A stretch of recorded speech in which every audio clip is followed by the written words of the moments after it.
Chers frères et sœurs dans le Seigneur et amis, que la paix et la grâce de Dieu soient avec vous tous. Amen. Bonjour tout le monde.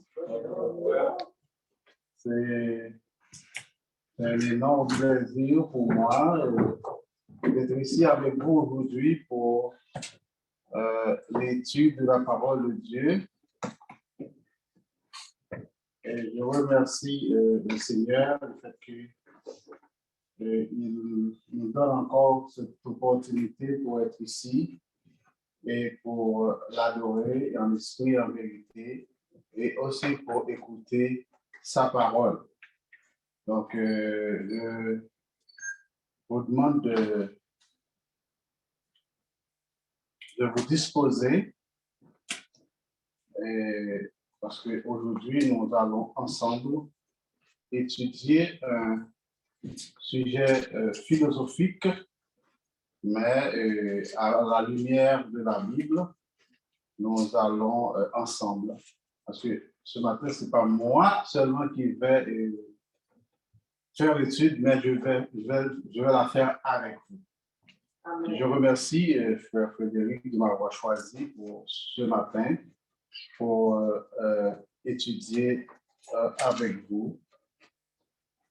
Alors, nous avons plusieurs textes à lire, mais le texte central que nous aurons à lire ce matin, je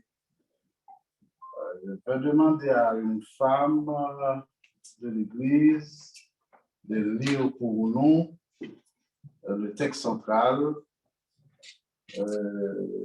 Genèse chapitre 1er. Genèse chapitre 1er, verset 11. Ça paraît long, mais ça vaut la peine. Verset 11 à la fin.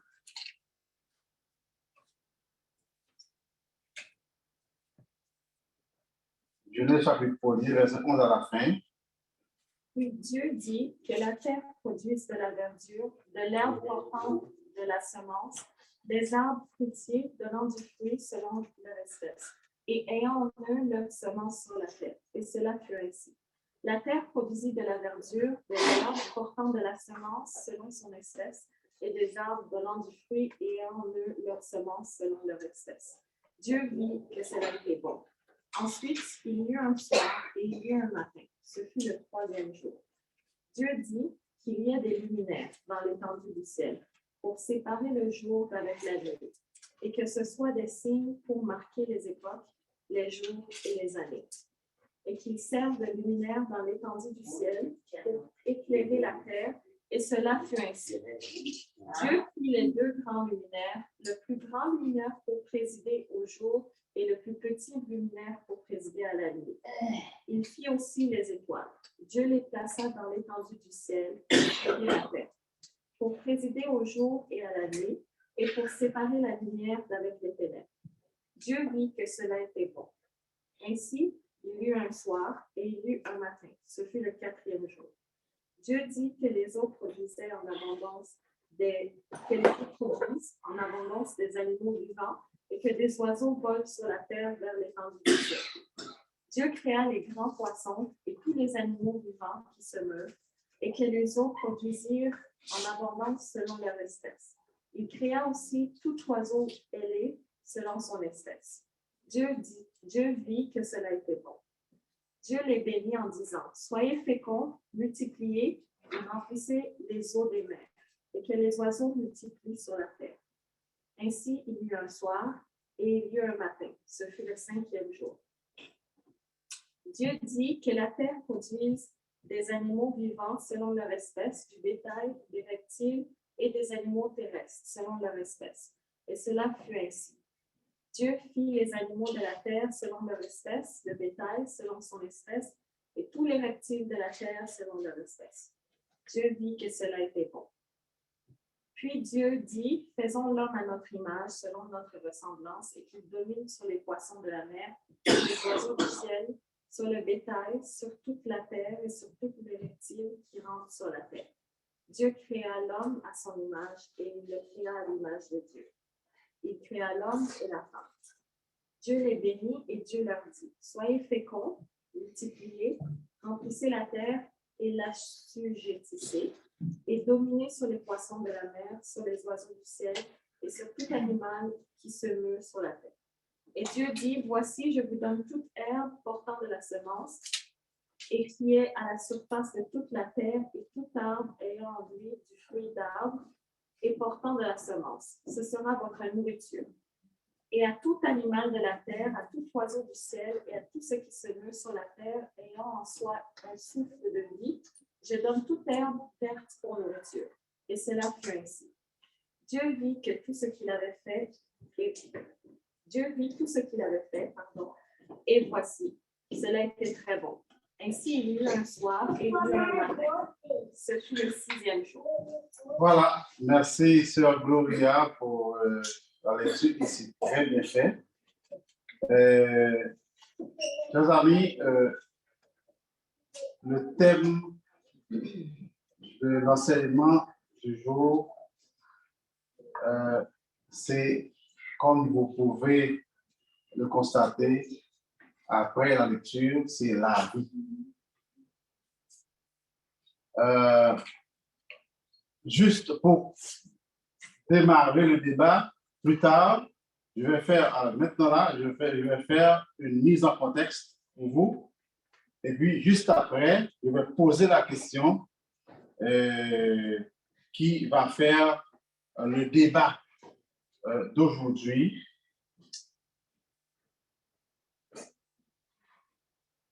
La vie, c'est l'ensemble des phénomènes, d'après une définition, parce que il y en a plusieurs qui donnent une définition à la vie, mais parmi elles, la vie est l'ensemble de phénomènes, croissance, métabolisme, reproduction, que présentent tous les organismes, les animaux ou végétaux, de la naissance à la mort. La vie est l'ensemble de phénomènes, croissance, métabolisme, reproduction, que présentent tous les organismes, animaux ou végétaux, de la naissance à la mort. Une autre définition, la vie est l'ensemble des fonctions qui résistent à la mort. La vie est l'ensemble des fonctions qui résistent à la mort. On peut considérer que l'être est dit vivant lorsqu'il suit une évolution. Donc, par exemple, pour mieux comprendre, un caillou est inerte. OK? C'est une matière inerte, c'est un être inanimé. L'autre définition qu'on peut donner à la vie, c'est la vie est l'ensemble de phénomènes biologiques communs aux êtres organisés qui évoluent de la naissance à la mort.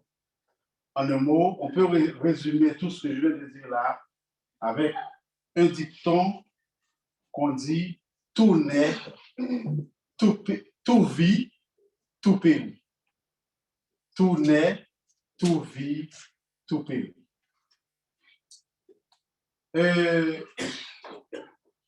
Charles Darwin, lui, il croit en ce qu'on appelle la théorie de l'évolution.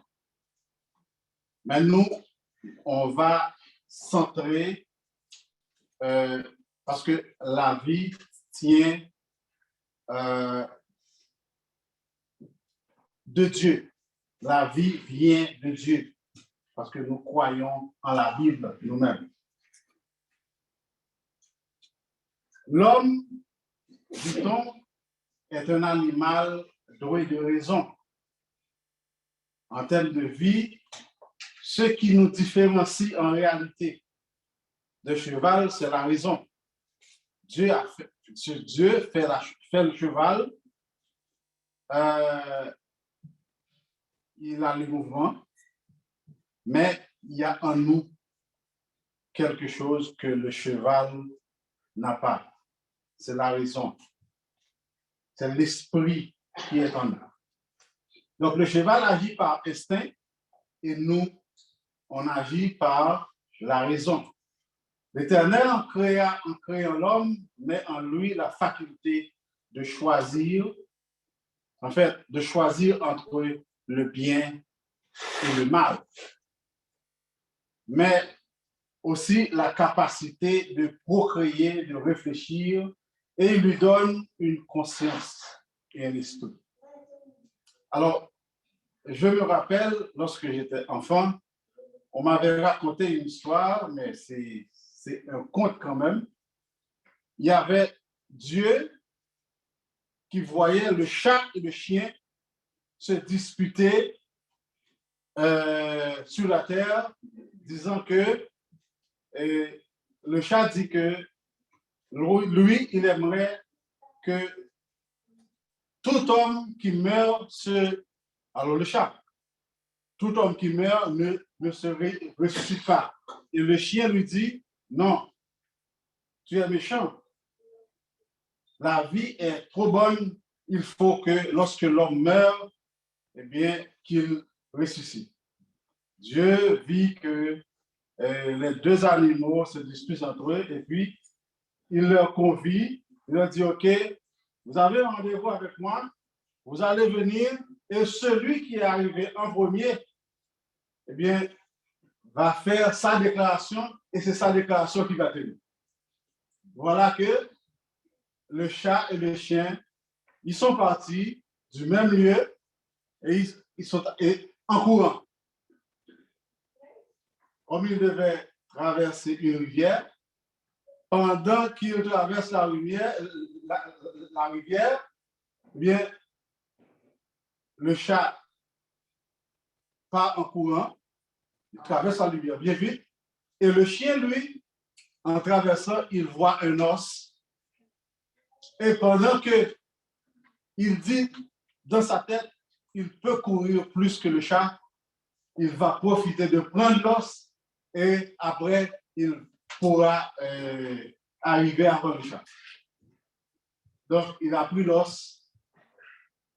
Après la rivière, il s'arrête pour déguster l'os. Et puis le chat court plus vite.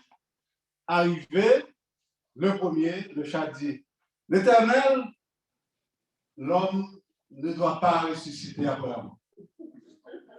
Et voilà que le chien qui arrive, après son ventre est déjà plein, il n'arrive pas même à courir la façon dont il pensait qu'il allait faire. Arrivé en deuxième, il dit, hey, l'Éternel, l'homme qui meurt doit ressusciter. Dieu dit, non, non, non, non, non. J'avais posé ma condition.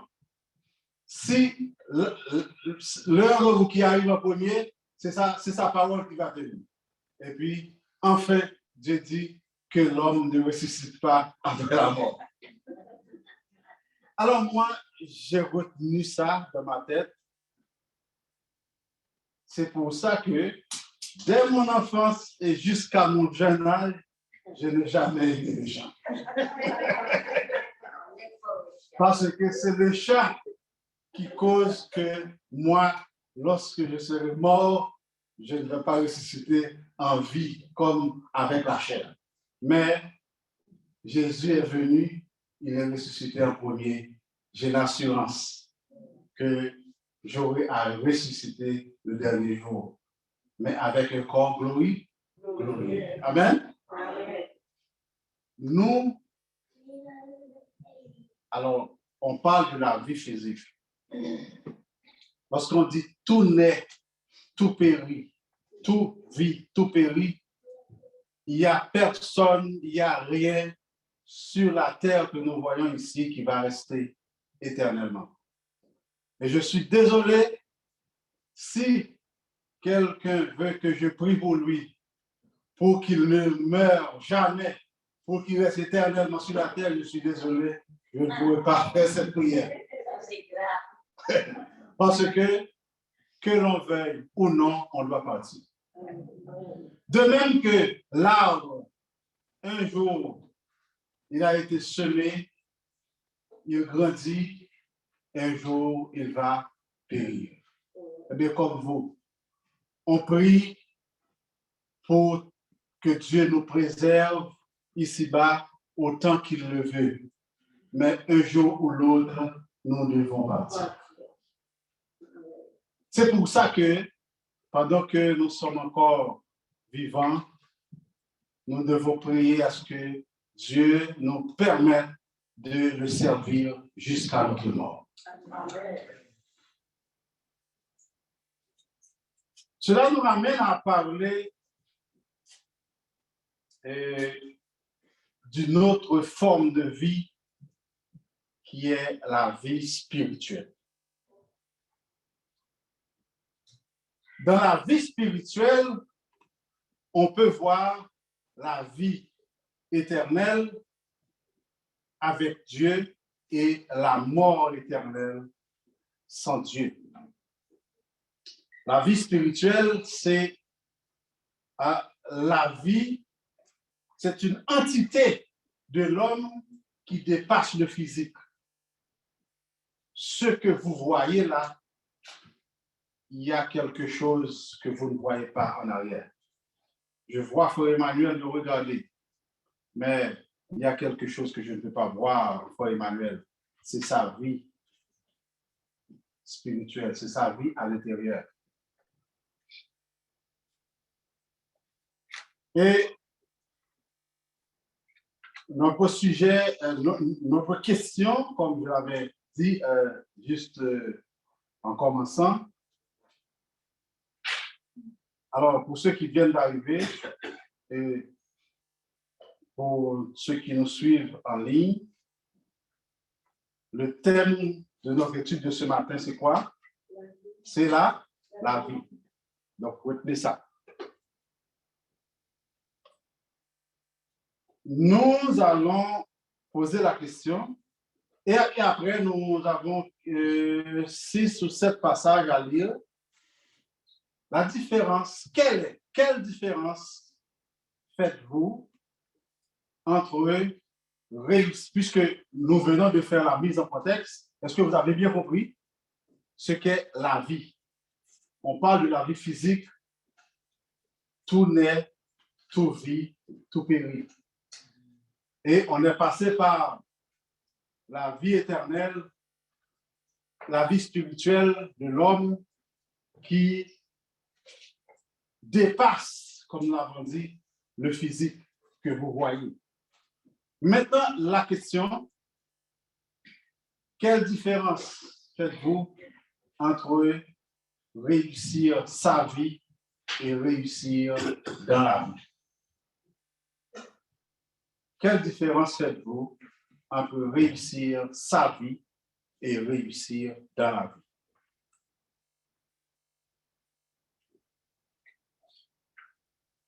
Réussir, si nous prenons une définition brève, c'est atteindre l'objectif visé. Amen? Maintenant, je m'excuse, frère Frédéric, je sais qu'en dimanche matin, on ne pose pas vraiment de questions, mais ce matin, c'est un débat que nous allons faire ensemble et chacun de nous, on va s'édifier les uns les autres. Est-ce que vous êtes d'accord avec moi? Réussir sa vie et réussir dans la vie, c'est quoi pour vous? La première personne à répondre, c'est qui? Réussir sa vie et réussir dans la vie.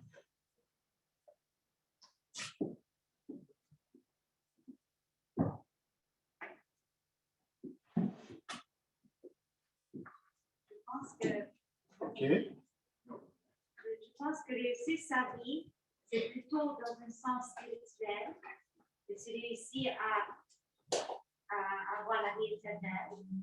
Et réussir dans la vie, c'est plutôt matériel, selon moi. Parce que tu peux être un succès dans la vie, un travail, des choses comme ça. Je pense. OK. C'est bien, c'est une très bonne définition. Et je pense que plus d'un parmi vous peut avoir d'autres idées.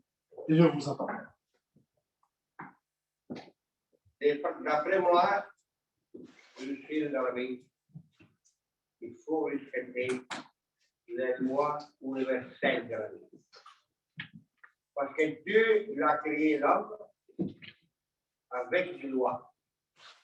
Les lois, il doit les comprendre tout seul comme être humain créé par Dieu. Alors, si un être humain il respecte naturellement tous les règlements, alors il peut avoir une réussite dans la vie. Respecter les règlements, il doit croire qu'il y a un créateur qui a créé le règlement universel. Moi, je ne pourrais jamais rien faire à quelqu'un d'autre si moi je ne l'aime pas. Vous comprenez ce que je veux dire? OK. Si moi, je respecte le règlement de la vie, il ne va y avoir jamais de problème. Mais quand moi, je ne respecte pas le règlement de la vie, je commence aussi très loin.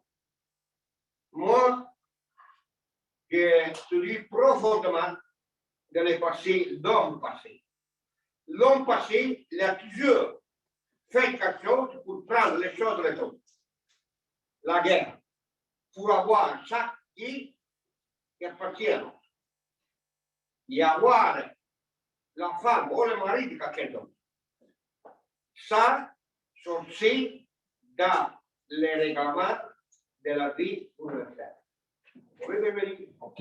Si tu respectes profondément la vie universelle, tu es un homme créé à l'image de Dieu. Donc, si je Et veux... Dieu, il va être content, tout le monde va être content. Merci, Frère Antonio. C'est bon? Donc, pour vous, réussir dans la vie, c'est respecter les normes de quoi? De la vie. Respecter les règlements Les règlements de la vie. OK. de la vie. OK. Est-ce qu'il y a quelqu'un d'autre? Parce que nous avons d'autres idées. Est-ce qu'il y a quelqu'un d'autre? Oui, Frère Daniel.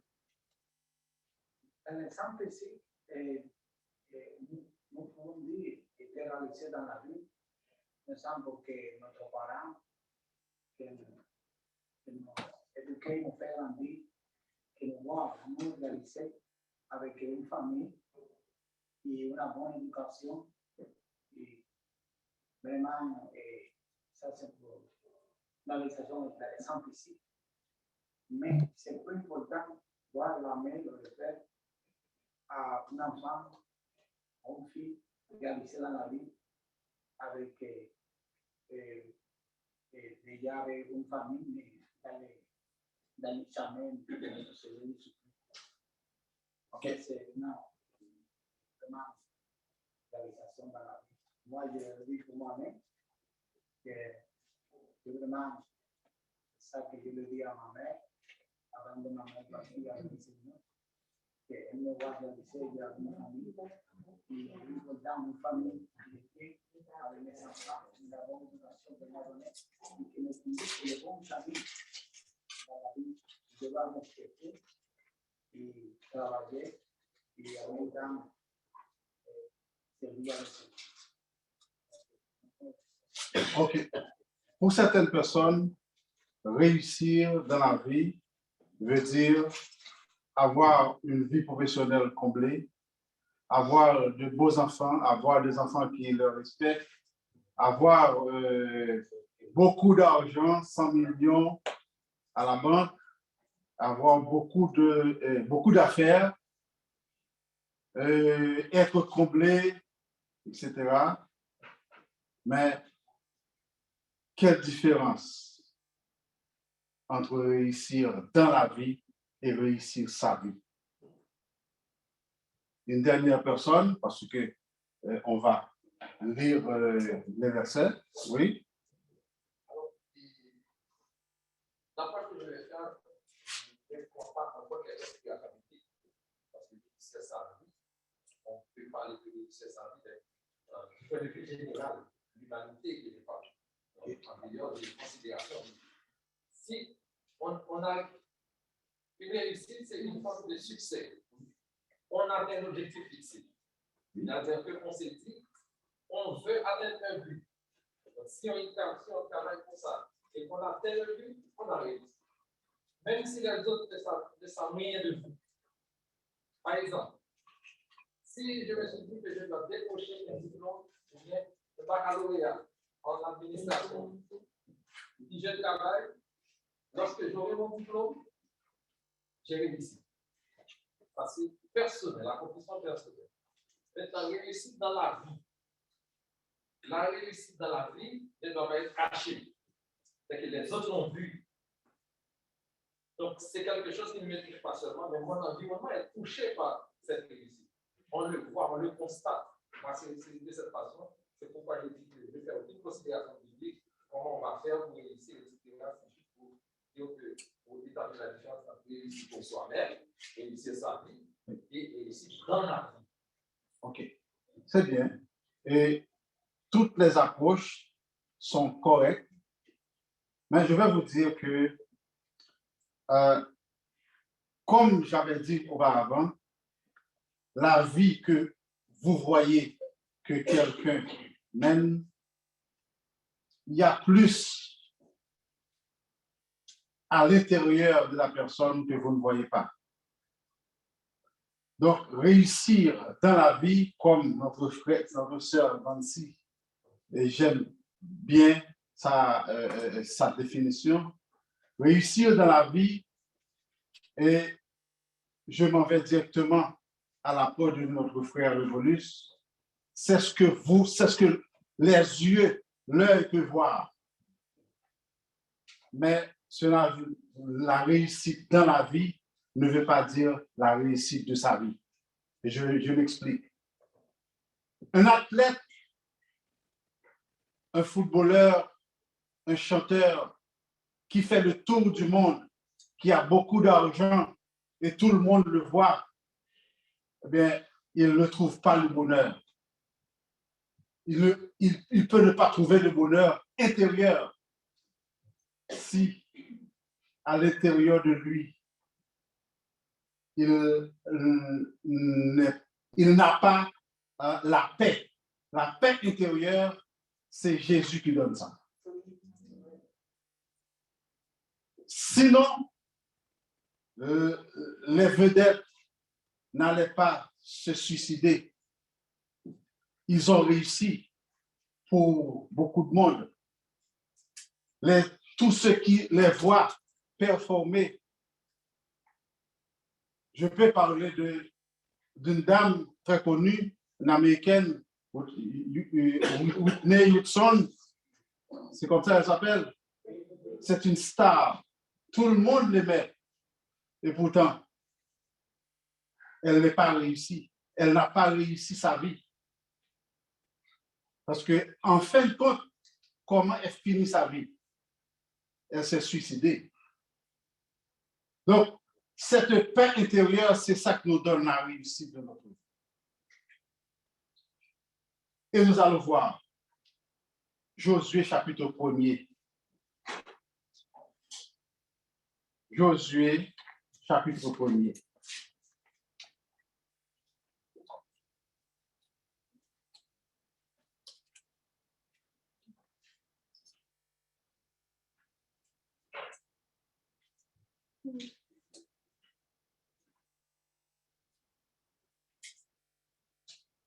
Après la mort, jusqu'au verset 9. Après la mort de Moïse, serviteur de l'Éternel, l'Éternel dit à Josué, fils de Nun, serviteur de Moïse, Moïse, mon serviteur, est mort. Maintenant, lève-toi, passe ce Jourdain et tout ce peuple pour entrer dans le pays que je donne aux enfants d'Israël. Tout lieu que foulera la plante de votre pied, je vous le donne, comme je l'ai dit à Moïse. Vous aurez pour territoire depuis le désert et le Liban jusqu'au grand fleuve, le fleuve de l'Euphrate, tout le pays des Étiens et jusqu'à la grande mer, vers le soleil couchant.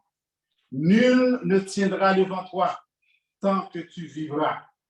Je serai avec toi comme j'ai été avec Moïse. Je ne te délaisserai point, je ne t'abandonnerai point. Fortifie-toi et prends courage, car c'est toi qui mettras ce peuple en possession du pays que j'ai juré à leur père de leur donner. Fortifie-toi seulement et aie bon courage en agissant fidèlement selon toute la loi que Moïse, mon serviteur, t'a prescrite. Ne t'en détourne ni à droite ni à gauche afin de réussir dans tout ce que tu entreprendras. Souligner réussir.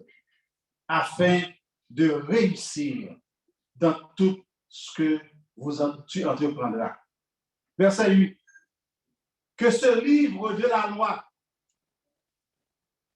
ne s'éloigne point de ta bouche. Médite-le jour et nuit pour agir fidèlement selon ce qui est écrit. Car, voilà le secret, car c'est alors que tu auras du succès dans tes entreprises. C'est alors que tu réussiras, encore souligner réussiras. Ne t'ai-je pas donné cet ordre? Fortifie-toi et prends courage. Ne t'effraie point et ne t'épouvante point, car l'Éternel, ton Dieu, est avec toi dans tout ce que tu entreprendras. Amen. Quelqu'un peut avoir tout ce qu'il peut posséder sur la terre. Une fois que la parole de Dieu ne prend pas place en lui pour lui donner la paix intérieure, cette personne-là ne peut pas être considérée comme une personne qui réussit sa vie. Pour que Josué puisse réussir sa vie, l'Éternel lui a donné le secret. C'était quoi le secret? De garder sa parole. Médite-le jour et nuit. Voilà le secret du bonheur intérieur que nous avons besoin, dont nous avons besoin.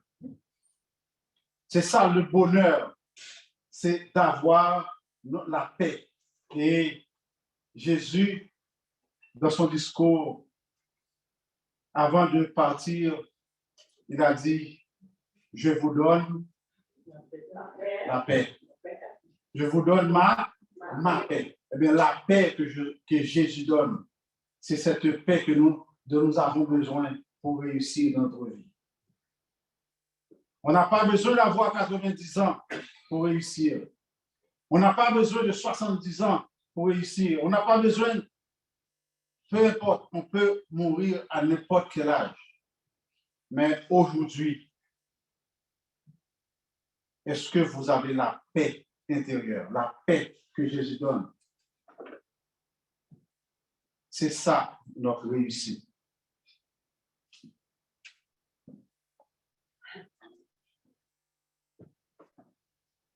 Timothée chapitre 6, le verset 7 à 9.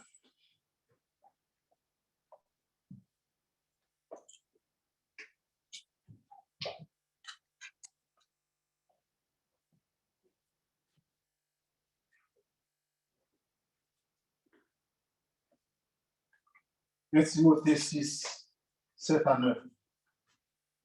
Car nous n'avons rien emporté dans le monde. Et il est évident que nous n'en pouvons rien emporter. Si donc nous avons la nourriture, les vêtements, cela nous suffira.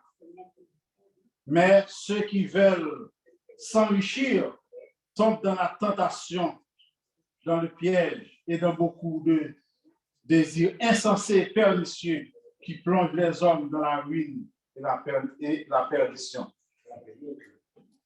Comment avez-vous vécu votre vie de richesse? Vous avez beaucoup de richesse, il est vrai. Est-ce que cette richesse voudrait dire que vous avez réussi votre vie? Comment avez-vous géré? Nous n'avons aucun problème avec les riches, mais comment avez-vous géré votre richesse dans votre vie? Comment, quelle place a eu la richesse?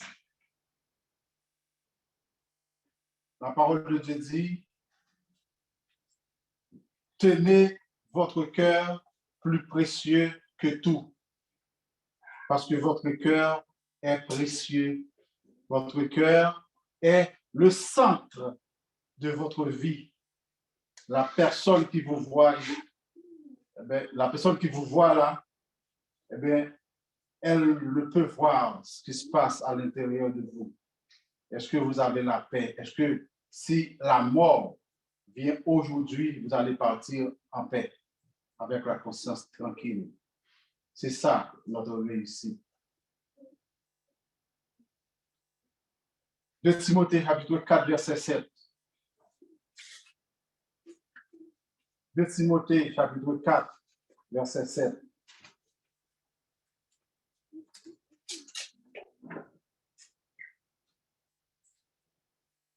Paul a écrit à Timothée au soir de sa vie, après avoir accompli toutes choses pour Dieu. Et nous savons que Paul était un brigand, c'était quelqu'un qui a persécuté l'Église et l'Éternel. Et Jésus a mis sa main sur Paul pour le représenter, pour annoncer l'Évangile aux païens. Et voilà, au verset 7, ce que Paul a dit à Timothée. J'ai combattu le bon combat. J'ai achevé la course. J'ai gardé la foi. Désormais, la couronne de justice m'est réservée. Voilà un homme qui va partir avec une paix. Parce que Jésus lui avait saisi une fois. Et Jésus a mis en lui cette paix intérieure. Et avec toute sa conviction, il va partir et il va dire, j'ai combattu le bon combat. Est-ce que vous et moi aujourd'hui, nous pouvons dire ces mots? Hein? Est-ce que vous réfléchissez à ça? Est-ce que vous pouvez, si la mort arriverait ce soir, est-ce que une seconde après la mort, si vous auriez eu la chance d'écrire, est-ce que vous auriez dit, j'ai combattu?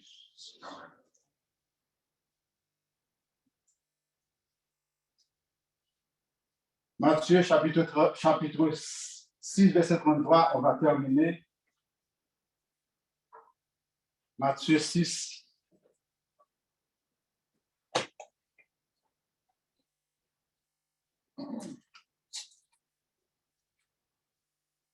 Matthieu 6, 33.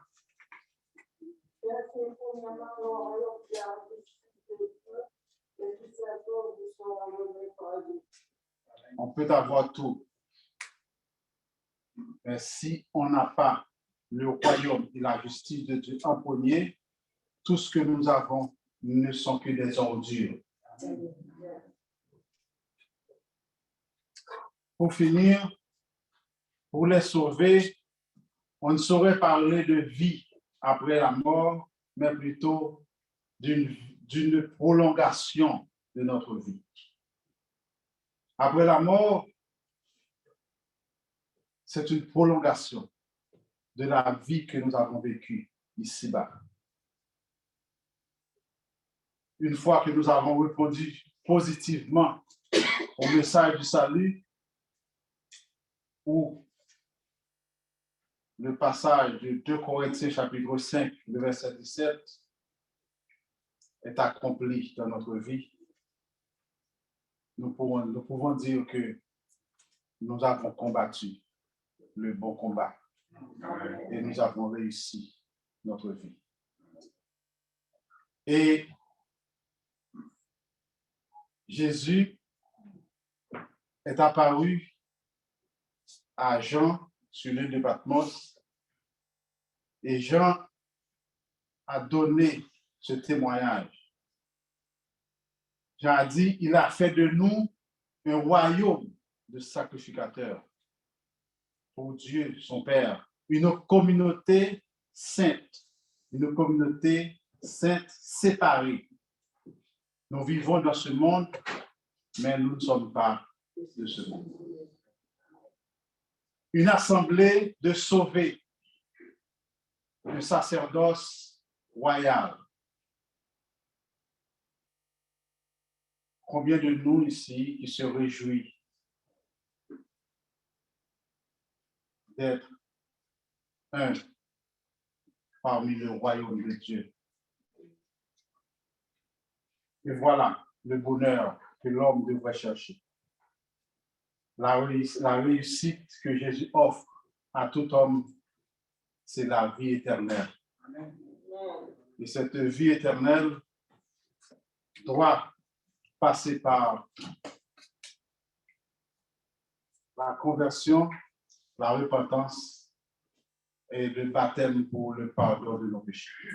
Ceux qui nous suivent, à bon entendeur, salut. Prions. Éternel notre Dieu, nous sommes reconnaissants pour ta grâce que tu as déversée sur nous depuis même le jour où nous avons accepté de marcher avec toi. Merci pour cette parole aujourd'hui que tu nous enseignes. Notre réussite ne dépend pas de ce que nous avons dans ce monde. Notre réussite dépend de la paix que tu nous donnes à l'intérieur de nous.